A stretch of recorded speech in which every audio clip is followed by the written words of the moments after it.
lovely evening. And welcome. My name, for those of you who don't know me, my name is Mike Marina. And I've had the actual distinct privilege of being the chair for the Waterfront Working Group, which is a team of some really hardworking, smart, really wise, and kind of distinguished and really mostly dedicated people that helped get us to this moment. I'd like to introduce them. We have Marissa McMahon, we have John Jones, and we have Pat Burns, as well as myself. Also, not the least of which, we have our select board liaison person, advisor, and confidant. And cheerleader. And cheerleader. Yes. Anyway, but before we get started, I think Ari had something. I just wanted to thank you all for joining us. It was a glorious spring day. I know it was hard to be inside instead of outside today, but here we go. Let's do it. All right. So, and this is being recorded, just so that y'all know. So this is an information meeting relative to what we expect to be rather simple and straightforward ordinance we're going to put in front of the town meeting regarding Georgetown affirming itself as a welcoming working waterfront community. And also somewhat asserting its intention to remain that way as we go into the future. And so there's a little bit of work that's been done, and go to the agenda. And what we're going to do is we have these are sort of information relevant presentation to it. We're going to go through a couple of members. And the idea here is to really explain the what, the why, and the how. Okay, and as a result of that, we're going to have some of these information around presentations. We don't expect this to take more than 20 minutes. Okay, the whole idea is to get to the Q&A and to any and all questions. Well, we're trying to answer any and all questions you have. We'll do our best. Ones we can't answer at some other point in time. But this is something that is in motion. All right, and so we'll be through this in about 20 minutes, and then we use the balance of the hour to field the questions, and we have Zoom as well, so there'll be people joining from Zoom. I would ask folks that do have questions, kind of matter of housekeeping, perhaps come up and get closer to the owl here, and that way everyone online can hear us as well. All right, so the first presentation Marissa is going to do. And it's really going to be sort of the motivating need. What is a working waterfront? I will. For a second. I'm on it. And now I will then talk about. You go back. All right. Oh, sure. Sorry. Cheerleader. And now I will talk a little bit about the mission of the working.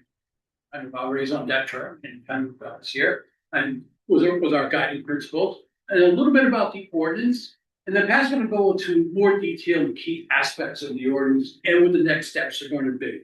Okay, and at that point, then we're going to open it up to the community portion. All right. So thank you very much again for attending on this sort of lesson. I feel even with that myself. That's over to you. Okay. Hi, everybody. Warm enough. Okay. It's spring, Pat. They're fine. Hi, everyone. My name is Marissa McMahon, and I am part of a fishing family here in Georgetown. I also am the director of fisheries at Manomet Conservation Sciences. So do a lot of fisheries in both my personal and professional life. And I'm going to kind of just give some context and background as to, why this group formed, why we're here, why we think this is important. I did want to start, I want to stand in front of the, oh wait, can we go back? Sure thing. I did just want to start with sort of what is working waterfront. I expect all of you here have grasp of what working waterfront is. But I think I want to just mostly point out that it is really a diversity of things. So, we think a lot about like piers and docks. The Five Islands Wharf as a great example of working waterfront. But it is more than that. It's moorings, it's where you tie your boat up. It might be a couple of parking spots on the side of a road where people are using a footpath to walk down to the mud flats, right? Like it could be a wide range of things. It could be my front yard, which currently has 600 lobster traps stacked in it because there's nowhere else to put them. Right, so it's really anywhere that people are utilizing to support their livelihood on the water, to support their business. And we're talking really specifically about commercial fishing today, and that's sort of the context of what we're talking about. But it's more than that, you know, it's marinas, it's charter boat businesses, it's tourism industries, it's all of these things. Okay, next slide.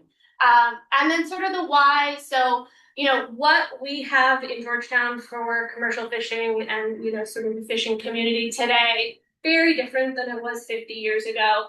Likely going to be very different 50 years from now. And so we think it's really important that as the issues that are facing commercial fishing and working waterfronts are changing, that we're supporting the ability for those industries to also evolve and adapt to those changes. So making sure that we're, you know, supporting the ability to, you know, meet whatever those challenges are. And also just acknowledging that, you know, if we're not really proactive in trying to protect our fishing community, we do stand to lose it. And there's lots of examples of that up and down the coast where there once were really vibrant fishing communities and those no longer exist. Next slide. So I'm just going to talk a little bit about sort of the importance from a lot of different angles, but, you know, really first and foremost, cultural, social importance, right, is a part of Georgetown, this fishing community. We have just some numbers here. We have 21 commercial wild shellfish harvesters. We have 11 oyster farmers on a multitude of farms. At least 31 commercial lobstermen. I see some in the room and I think that I counted right, but I might have actually missed a few. So that's why I put at least. So a lot of people who are making their living on the water here. And this is, again, just the commercial fishing folks. There's lots of other people who are making a living on the water too. And really, you know, the Working Waterfront is supporting these livelihoods, it's supporting our local economy, and it's helping to keep these families in Georgetown. So thank you. And then this is just a little bit about the economic importance. You know, probably not a surprise that the lobster industry is very important to the state of Maine. This is looking at commercial value of landings in 2024. Lobster made up 74% of that. So hugely important industry to our state and the economics of our state as well as our town. And then also pointing out oysters are becoming really important as well. So this is looking at landings. It's a little blurry, sorry about that. But this is looking at landings on the right-hand side, and you can just basically see sort of that increase on just the last 10 years or so. So oysters are becoming a much more important industry, an important part of, you know, sort of the economics and supporting people's livelihoods. So, also just want to point out, you know, there's all of these really important components to Working Waterfront and fishing in our town, but also there's a lot of vulnerability. So this is my family's Working Waterfront before and after the January 2024 storms. So that was an immense sort of I guess it was over the span of 3 days event. We estimate anecdotally about 60% of Maine's Working Waterfront was damaged or destroyed during those storms. And so we're still recovering as a state from those events.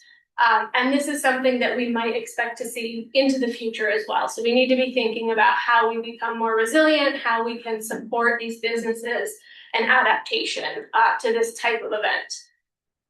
Next one. Another thing that we are seeing is impacts to water quality. So that's partly because we're seeing an increase in rainfall, frequency and intensity of rainfall, but also just because there's more people on the coast. There's more people living here, there's more people recreating here. And so we actually have seen a decline in water quality, and really specifically focusing on Saginaw Bay, which is this aerial imagery. That's where 85% of our clam landings come from in Georgetown. And right now, just as of the last year, This is very recent. Saginaw Bay is under a 1-inch rainfall closure. So if we get 1 inch of rain in 24 hours, the bay gets closed to harvesting for 14 days, 2 weeks, because the clams are no longer safe to eat in that time period. That's hugely impactful to the clam diggers who are out there trying to make a living. So this is something we're really concerned about and trying to keep an eye on as well. And this is just pointing out, gentrification also being something that we are facing here in Georgetown. This is just looking at some statewide data, but basically, the change in the cost of houses in yellow versus the median income, there's a big gap there. We're seeing that this is causing sort of disruption in a lot of fishing communities. It's becoming harder and harder for those folks to stay in the towns where their license might be tied to, or where their boat is moored, where they're landing their fish, lobsters, whatever it is. And then also a loss of access to the coast. So we go to the next slide. This is just some work that we did at Manomet. So we actually documented all of the places where clam diggers are accessing the mudflats in Georgetown. And 90% of those places were privately owned land. And there was just an informal handshake agreement. So basically saying 90% of the places where clam diggers are getting to the mudflats are incredibly vulnerable to being lost, right? So if the property gets sold, that handshake agreement doesn't go with it, that access is lost. We're very lucky in Georgetown where we haven't dealt with a lot of loss like this yet. There are towns like Harpswell where they've just lost a staggering amount of access to the mudflats, and it's caused a lot of disruption for their shellfish harvesters. So all of this is to say that there are a lot of different threats and vulnerabilities that we're facing as a community, as the fishing industry, as working waterfront. And I think we just need to be able to be flexible in how we are thinking about how we adapt to this, how we're supporting the fishing community. And that is some background as to why we are here. I'm not sure who I'm handing it off to. That's me. All right. All right. So as you think about the gentrification issue, I mean, that's really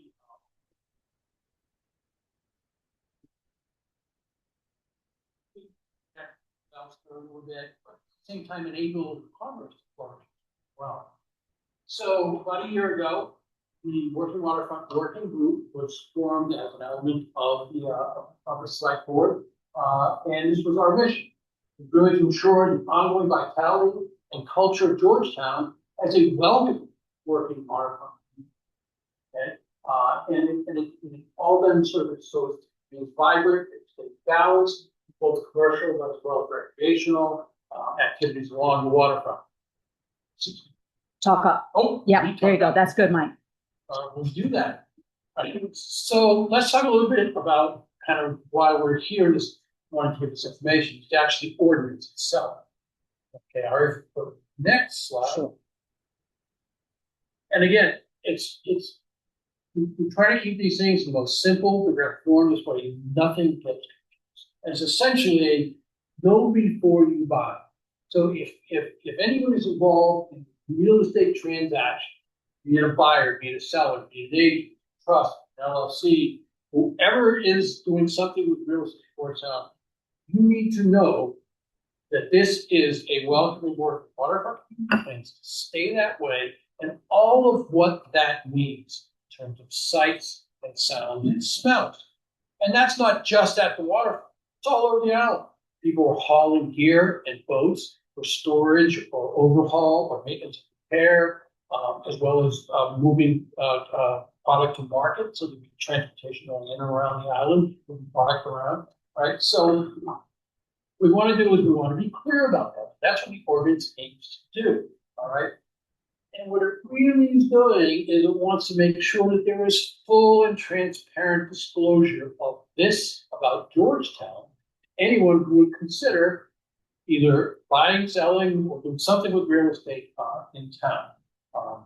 And we want to do it, we want to also have a very prominent communication. Pat will talk a little bit about that. To everyone, both in residents in town, but also people that are just coming here, either as visitors or future moving here, or other people that might consider a waterfront enterprise. They might want to talk it more of maybe additional oystering or clamming or kelping or whatever is the opportunity that makes the most sense. Okay. Now, what's important when we say what something is to also say what it is not. Okay. This is not going to be an onerous ordinance. There's going to be no penalties or fines or enforcement aspects of this. It also does not change any rules, existing ordinance, laws, rules, regulations at a state, a county, at local, regional, federal level. Whatever rules apply for anyone that wants to be doing anything on the waterfront does not change this ordinance. Really going to be mostly focused on the know before you buy. Right? So with that, how do we start? And the message I gave to Mike was just because of Zoom land needed to be able to hear us. Yes. So you're good. It got better, Mike. So Pat, if you see me go like that, that's because I'm getting a prompt from Zoom land. Okay, You're good. everybody can hear me. Mike is right on.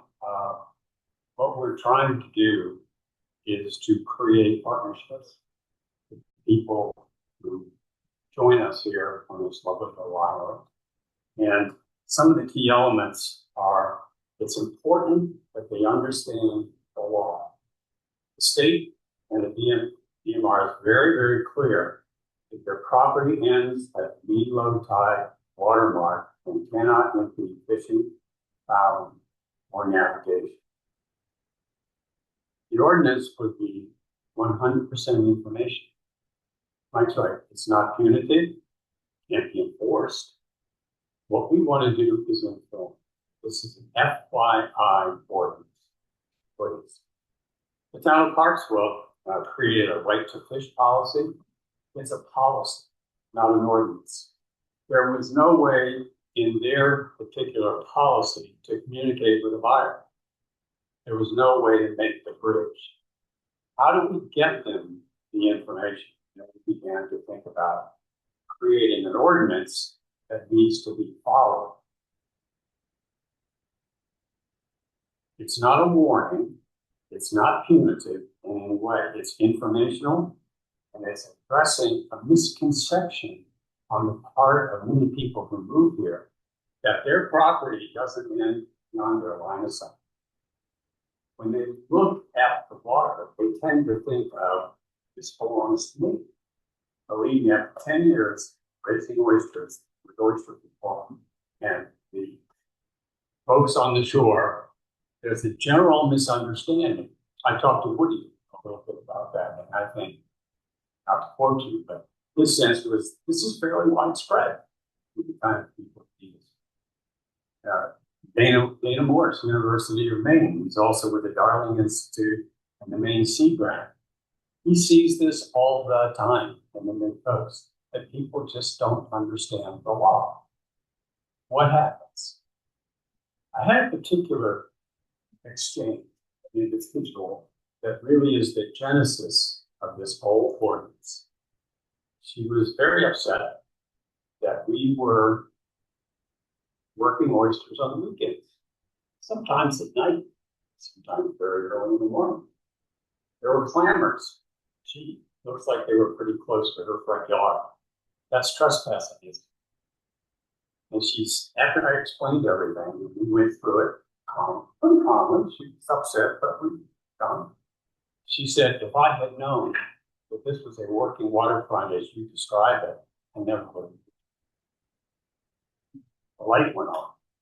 I'm saying to myself, we have to get to the vertex of the ankle. We have to be in a place where we can communicate with future buyers or sellers or whatever the transaction might be, what this place is all about. We want to provide a full disclosure brochure to every buyer at the time of purchase and sale. I'm going to say groups are just going to go wild. No, they're wrong. It's part of their full disclosure responsibility to provide that information as they work in schools, where's the hospital, stores we have. Oh, by the way, it's a working waterfront. Well, what does that mean? I spoke to a couple of realtors and they said, I absolutely, if that's something we can do. It's not a problem. So let's give the customer, future partner, future supporter, the information way up front in great detail. We don't have to recreate the wheel. The Maine Aquaculture Association has done it for us. And this is not widely distributed to that particular target group. So if at every, not closing, this would be a purchase and sale, where things begin, people can make choices and not get in too far. The lady that had to relocate had to sell her house, go find something else, and frankly moved out of state. We don't want that to happen again. We can avoid it. So let's make partners out of these folks instead of complications. The next steps for us.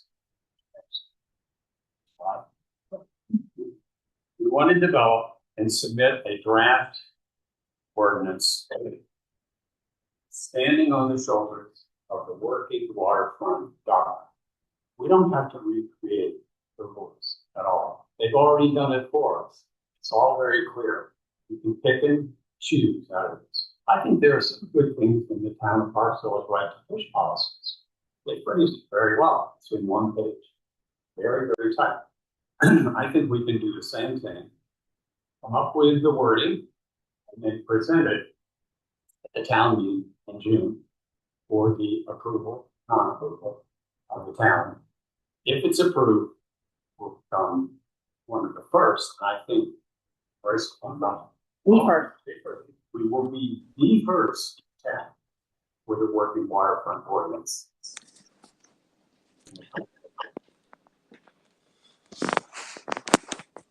Just jump in here before, so it'll come to the select board first. Right.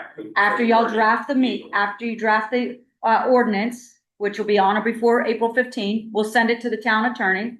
And then there'll be just like for all the ordinances, short-term rental, just like we did with the cannabis ordinance, there'll be a public hearing.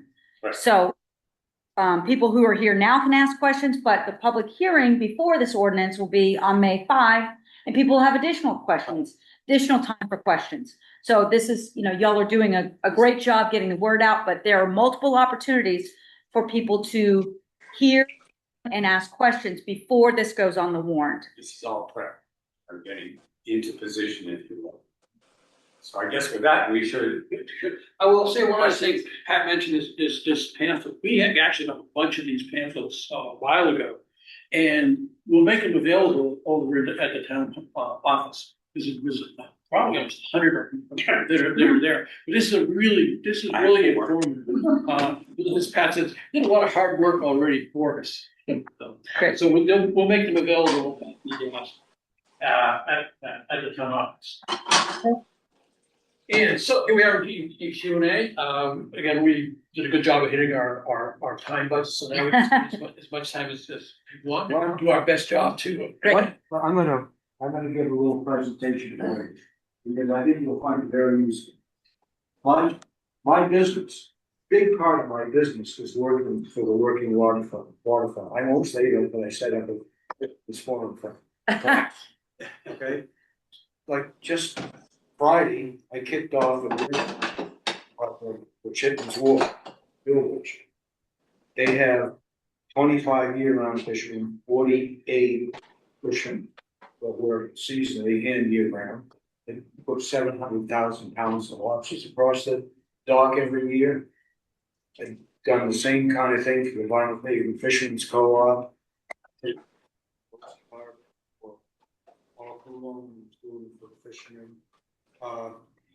And the one that's really interesting is I do a lot of work in Kennebunk, all the marinas, government wharf, all those kinds of things. You need to codify this ordinance, whatever you put together, so that it's not just for the town dock. I have a client. Anybody here heard about Fish House in Cape Corpus? I do that. I permitted that, okay? Army Corps, everybody approved it. 97% of the town wants to have a working waterfront. But what happens is, our client's son is the highliner, and he's the highliner for the guy that comes to the co-op that's the loss. And in NIMBYs, which it is so true. It is so true. That's what I fight that battle all the time, all over Maine. I work all over Maine on the coast. And that's a battle you fight all the time. And individuals don't really get tied up or get all the benefits of the town wharf, that kind of thing. So you really, and I don't work in this town. I'm born and raised many generations, but I'm not going to work in this town because I've been through that business of the NIMBYs. And I want no part of it. But I will spend an hour with you guys if you want me to. Okay, can I get you to introduce yourself? Yeah, that's Bud Brown. But Brown. That's fine. Yeah. I'm new to town, so I don't know. Well, listen, I'm looking out here. I know from. I know Mikey, I know Sally. Nice to meet you. But to be honest, I don't know half you people. Well, that's why I was gonna suggest you introduce yourself, because I thought maybe Yeah, some because I folks had didn't no know. clue. But it's good to see all these people, right, Bud? I'm not sure. I'm not sure. I'm not sure because I don't know where your heart is. Right, well, we're, So, and that's why I say that I will donate a little time to come to one of your meetings. Because I can really fill you in, because it's what I do. I've been doing it for a long time, I think. Yeah, that's good. So at any rate, Love to have you. that's, I think it's really critical, because that thing in Kennebunkport particularly, not everybody says they want it till they look at that. That's right.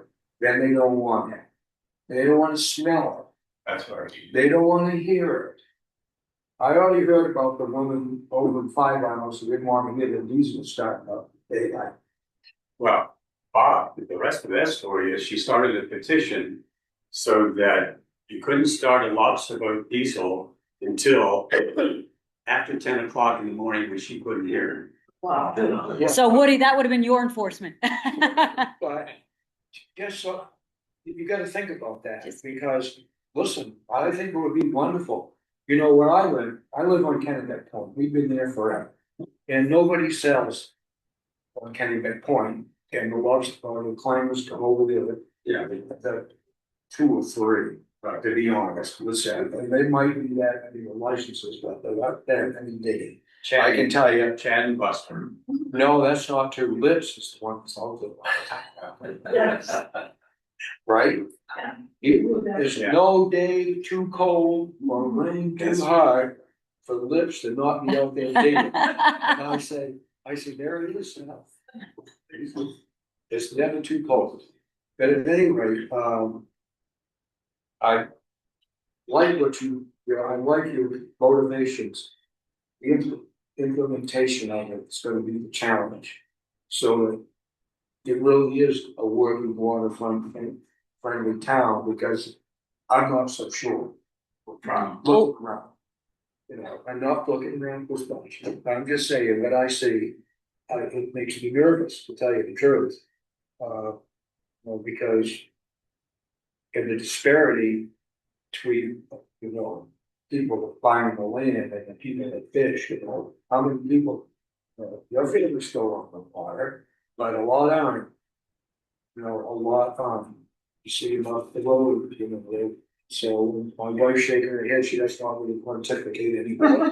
So I will let it go. Thanks for the. Thank you, Bud. Nice to meet you. Thank you, Bud. All right, so. We do have some questions in the chat, but we can, we do have a question in the back with Bonnie.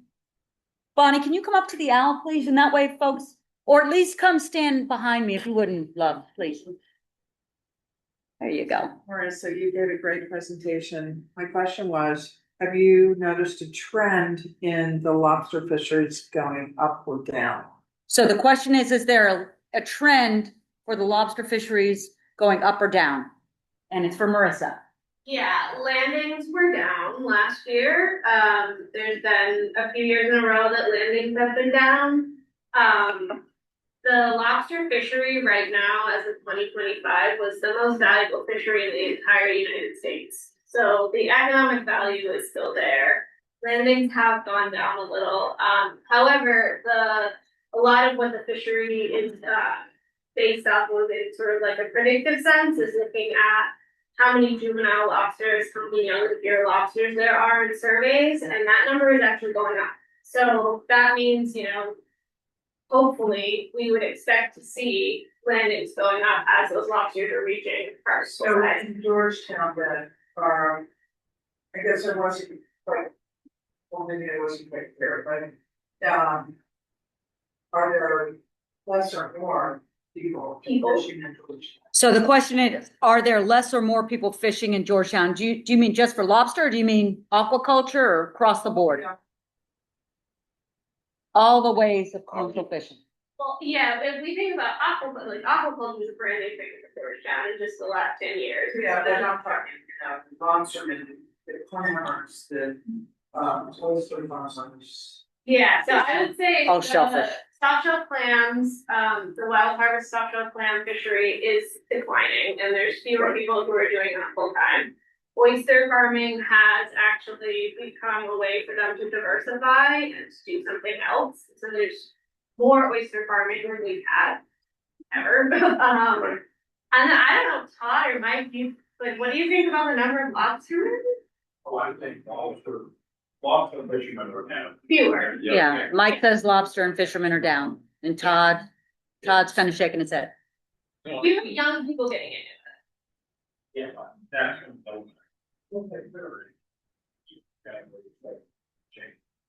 And then Bud has a question. Go ahead, One Bud. more question, I'm gonna make a Oh. comment about your question. Now, the landings were down where my highliner fine was down, southern Maine. But he says that this year is way up. Mm. It's Good, okay. Like chickens, they said they're that. But that's Washington County, Millbridge. Yeah, I don't just Washington County. Mhm. I'm trying to think, I do a lot of work in, I guess I work for a coach, I do a lot of work in some of this too. Yeah. And, I think I think they're doing all right with the parents, but fisheries really change. People are leaving Hartsville and going to Stellland, on the middle of winter for 10 days. So the center, Yeah. in my opinion, but I mean, it's just changed. In Georgetown, there used to be only cow paddles fished up in Bruce Law. For years, but, it's changed. Like, once they got the wide trash and concrete runners and stuff, and fish, they never fished before. Salaries from Eastport and Bob Humphrey, he fished it through. Recreation trash, and others do fish feed. You go up there, everybody goes to the boat, runs up the coast, up there, the tide's running like The crazy. tide's crazy there. They have giant bulls, it's not like here, No, that's right. so it's all different, but it definitely is up, down, so. Yes, to add to what Marissa was saying, about a week and a half to 10 days ago, there was a great article in the Portland Press Herald. They ran about a page and a half on the decline of lobster fishing in the state. Had all the facts, had all the figures. It's generally in decline at this stage of the game. What's replacing that is aquafarming. We went from 10 years ago, when I started the farms, we went from 0 to over just about 600,000 oyster sales last year. And we are just going like this at this stage of the game. But it's not just oysters. Aquafarming really provides a many-headed opportunity for us. I mean, there's seaweed, there's all kinds of other products that if we can transition, particularly some of our young people, into this. We have a new apprentice right now, right out of high school, which is something that we are really working on right now to bring new and younger people into the aquafarming business. It may not always be oysters, but it could be seaweed, it could be other products, or could also get back into the lobster business, if you will. Number two, and I think the rest of you catch me on this, I'm off. The pressure on lobster fishing is growing yearly. What it takes, lobsters have a tendency to move offshore at this stage of the game.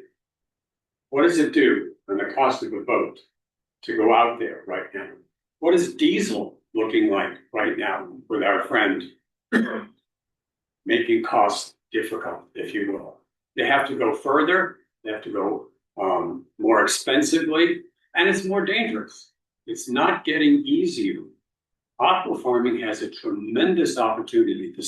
The town of Georgetown or Georgetown Island, and I talk about this a lot with Dana Morse. If we could map the town of Georgetown, we know where we can do solid oyster farm.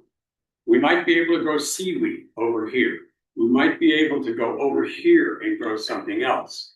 If we could make those places available and we publicize those things to our younger people and provide them with the opportunity to learn, we could become the most important, I think, aqua farming community in the mid-coast. I think that's a great idea. We've got to, these people who buy property upon the water have to make their property available. Or they should have to. So to be clear, that is beyond the scope of what we are charged to do. That is, again, when I said what it is not, we don't get involved. This is not getting involved. That doesn't mean to say. Sounds like Bonnie's ready to do it though. She's ready to drop the hammer. It doesn't say that can't, a different working group can be established or wherever to do that, but that is it's beyond our mission and beyond the scope of what we will charge this coming to do. What we will really mostly charge with coming to do is making sure none of that is inhibited. And that's really maybe what it was. Yeah. Is there any Bob. more one-liners in Georgetown? I know one, what's his name, Adam, based on Armstrong, he's related to, the Armstrong. Not Updike, not Updike. It is. Yeah. Is that- You can catch it too. Is that a potential future opportunity? They gotta go far offshore. Yeah. Yeah, I mean, I think it's like maybe a supplemental thing you could do on the side. I think it's not really that viable. It's hard, right? If you're a lobster fisherman, it's the season overlaps with like when you have to do lobster fishing. You have to take time off lobster to go winter fishing, and it's not a short thing, right? You could be out there for 5 days in a row and get nothing. And meanwhile, you're not making money lobstering. So it's a pretty hard now, at least where we are. People used to be able to make their money off of it, and maybe someday again they will. But right now, it's not necessarily it's more of a recreational hobby. I didn't think of the lobster converting to, I'm talking about other people coming in and running long lines. So they do it in other parts of the region. I mean, nothing that we are doing would change any of that. Okay, we're gonna, whoa, okay. So, we're gonna do David, then Bud and Lisa, Maury. And then, and we do have some in the chat. I've not forgotten y'all. We got a hot audience over here. Go ahead, David. Hi. Hi, David Trigg, Thank you. Folly Ridge. Working waterfront, big fan, okay. Aquaculture expansion, I believe, is necessary as well as an opportunity. All good. What I'm hearing looks like guidance, right? And I see challenges with an ordinance approach because ordinances are geared towards requirements. Ordinances are geared towards regulations. Ordinances are about specificity within what the town wants and also what the state allows in terms of mandates and requirements. So I have to wonder whether or not taking a different approach similar to Harpswell might be a better idea. Interested in your thoughts. No, Go ahead, Pat. That's his thought, no.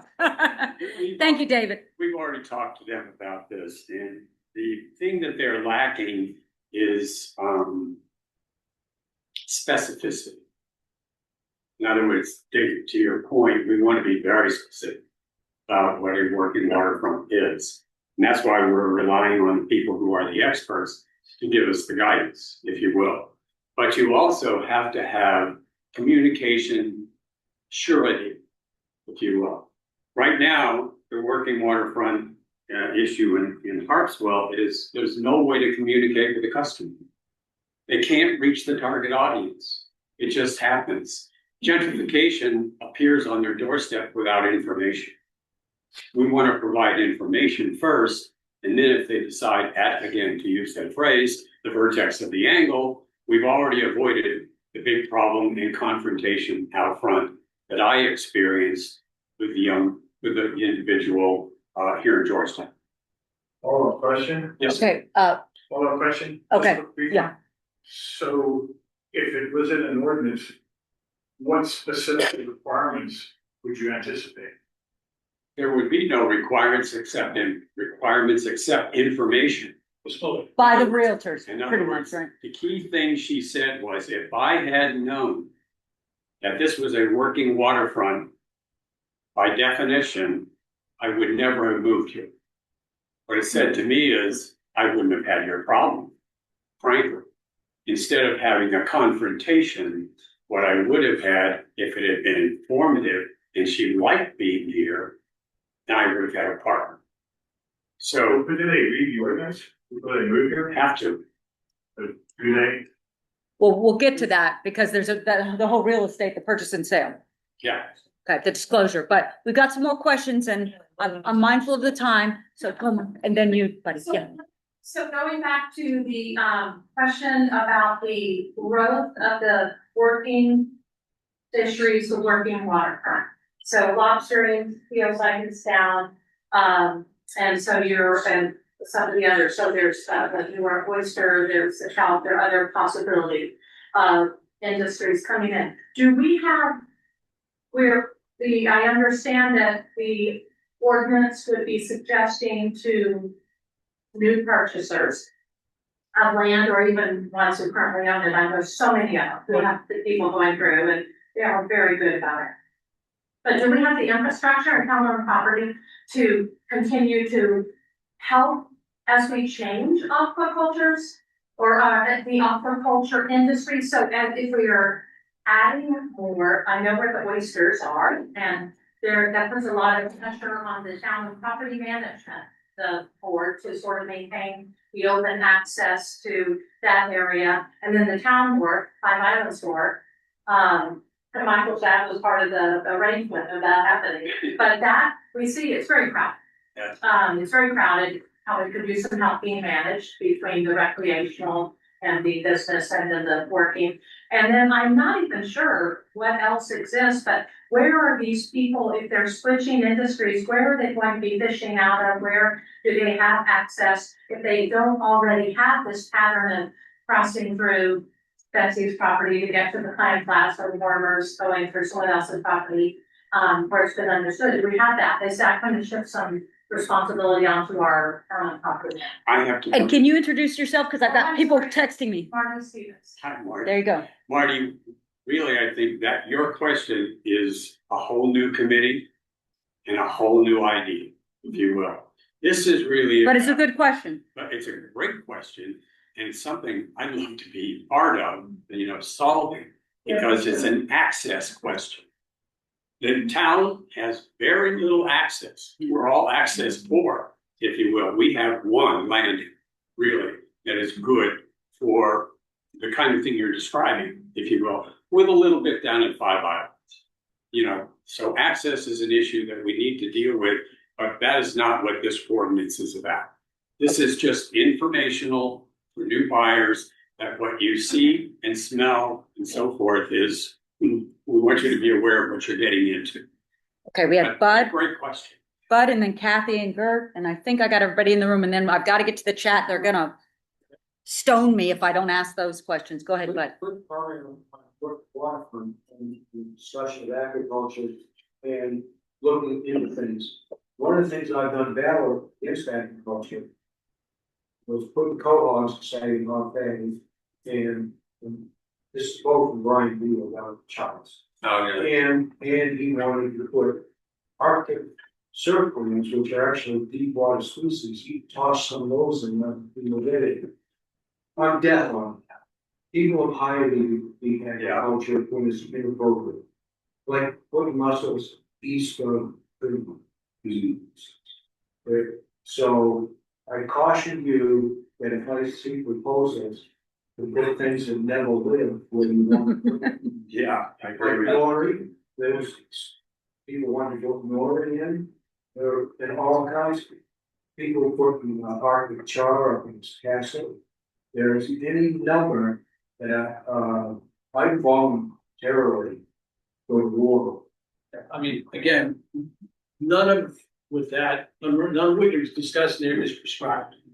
Well, working waterfront access, you know, if to enable working waterfront to do something that's not wrong. Yeah, Oh, We're- yeah, we're- gotcha, yeah, gotcha. we were in this, again, this committee was not about doing any sort of name. It was making sure that it was able to retain our legacy, heritage, and history. Okay, Kathy and Gert, go ahead. Kathy Walter, Bay Point, it's more of a comment than a question, but to, talk about what you are trying to do, I believe is very important for someone coming into town, because if you have something, you know, that if you read about what could or may happen in your particular area, it's like, talk about putting like a dog, cart in front of, you know, that kind of thing. That I think would avoid a lot of the, oh, I never knew that kind of conversation. So if that kind of stuff is easily spoken about, I mean, you know, as people are coming in and looking at property and, you know, discussing like, well, you know, what does having this type of property in this town entail? And a real estate person says, okay, well, you know, we do have working, you know, people that work on the waterfront and there could be access, you know, and if they wrestle instantly, then they know that this is not the kind of opportunity for them. So I feel like at least having the ordinance in place probably would solve some. And the key spot was to go before the buy. No, before you buy. Gert, Walter, did you have a question or a comment? Also big point. Two specific questions about the ordinance. One is, what's the difference between what we want to do and that brochure there? And the other question is, what forces or what makes the real estate agents know about this and hand out the brochure? Because if somebody's, you know, a buyer broker from whatever, Pembroke or whatever, they might know about it. So how does that all work with this ordinance? No, that's a good, very good question. Good point. Your second question first is yes. You know, I was talking to Post Sally, who's a very prominent real estate agent around here. She's recommending that get in the car and deliver the brochures. Basically, what she is saying, make them available or through the real estate communications network, let them know, first of all, Georgetown has an ordinance. Here's what the ordinance is. And oh, by the way, here they are. How many would you like? Yeah, can you attach the ordinance to, listing? Yes. I mean, That's a great suggestion. And your first question was. Had to do with the, that's more definitional. I got you. That's more definitional of what, The law and the. not the law, that's more definitional of what the law. And Genesis. But, Okay, so we have a question. So from one of our local realtors, Jesse Graham. So that, Jesse, hopefully you can hear folks and y'all on Zoom can hear folks. The question is, oh gosh, okay, well, it's a little hard to get up here. Marissa, I might need, okay, here we go. I'm having a little bit of a hard time with your laptop. Shouldn't realtors be sharing this info? Yes, please. Have you contacted the Realtors Association? I don't believe realtors are required to disclose this. Pat, that's what Jesse says. Have you contacted the Realtors Association? I was gonna ask the same thing. And I'll let Pat answer that, or Marissa, or anybody else. Go ahead, Pat. First thing is, John just reminded me, we can put it on the Georgetown website. Right. You know, the ordinance, obviously, And what was the first part of your question? Have you contacted the Maine Real Estate Association? Not yet. No. Not yet. I think, you know, this is early in the stages. We just talked to Yeah. realtors at this. Yeah, they've talked to about a half a dozen realtors so far, Jesse. Do you anticipate, this is from Lisa Sabatine, do you anticipate this ordinance will identify properties in town that abut covers used for clamming, for instance, that will be required to allow access to professional diggers? The answer to that is no. We're trying to make sure that y'all can hear, so I'm addressing your question in the chat. And then Marissa, again, I'm having trouble with your mouse. I'm sorry. I'm trying to scroll down. Judy Teller, is this just one person who had a problem with a working waterfront? No, as I was saying, I had spoken to Woody and Dana Morris and other people that have experienced in their professional lives a misunderstanding about what a working waterfront really is. And I think one of the things you hear around town is, God, what's happening with all those traps in somebody's yard? Don't they have to clean that up? The answer is no. I mean, that's part of where, you know, that's their office. So, you know, it was a good point that Marissa made there. How are we going to require realtors to disclose as well as monitor its disclosure to potential buyers? You know, I mean, this is the same thing, you know, in my world, sort of in the legal world, if a realtor doesn't disclose sellers burying an oil tank, that's a problem for the seller. If there's an ordinance that governs, then I think this disclosure would be there as a requirement. It's a local law in the town that the seller and its agent. Right, we were informed by the one or two realtors that we talked to a couple that as long as there was an ordinance, right? If it's an ordinance, they have to be aware. Yeah, go ahead, Jesse. I'm happy to kind of give you my take on this. Please do. So Jesse Graham's a realtor. Go ahead, Jesse. I'm a real estate agent with Portside Real Estate Group, and we have a disclosure form that we use with every sale that every buyer and seller review before a sale is made. But in order to get something like this put on that disclosure that's required, I think you'd have to go through the Maine Association of Realtors to have it put on there. All the information you just talked about, shoreland zoning, buried oil tanks is on there, but this is not on that form. And to get it on that form would require that. We have so many agents that come from Lewiston and all different places that are not going to really honestly want to disclose one more thing that might deter a buyer. Because it opens up a conversation of unknown. So I'm not going to say too much more about that. If there's a sign coming into town, it opens a conversation, like in Harpswell. When I drive into Harpswell, I see that sign. It might open up a conversation with a client. But when I go to Harpswell and I show property, I do not disclose that it's a working waterfront. It's not even talked about. But this is a home rule issue as well. So what do you mean that's home rule? What do you mean? Home rule allows Georgetown to make its own ordinances as a municipality. And so that's part of the state statute, and it governs how we govern ourselves. So no, and I think what it's making me think of is when I sell a property, every town has ordinances. The chances of people buying properties, knowing all those ordinances, are next to nothing. Nobody really wants to know about an ordinance unless it has an impact on their home at the time of purchase. So anything, so if I were buying a waterfront property, I would want to know, but it's up to me to do that due diligence to find out if there's any restrictions on my property. But why wouldn't you, as a realtor, Jesse, want to do your due diligence and not have your client potentially be upset with you if you didn't disclose this? I'm just sort of Because, playing devil's yeah, advocate. no, because we are selling properties in every town in Maine. We can't know everybody's ordinances. It's impossible. It's not. We can just tell, not. we can, I take my clients to the town office and I have them review, the files, but it's impossible. I mean, it's the client's responsibility, and we do tell the client, this is your responsibility. That is on the disclosure, but to do this specific thing in Georgetown, I would do it. I live right down in Five Islands. I would want my clients to know. But not every client, not every real estate agent is going to be required to do it unless you have somebody in the Maine Real Estate Association, I think, telling them they have to do that as part of their obligation. So Okay, and Woody's got a I'm question. happy to meet with you guys and learn more with you about it, but that's just how I see it right now.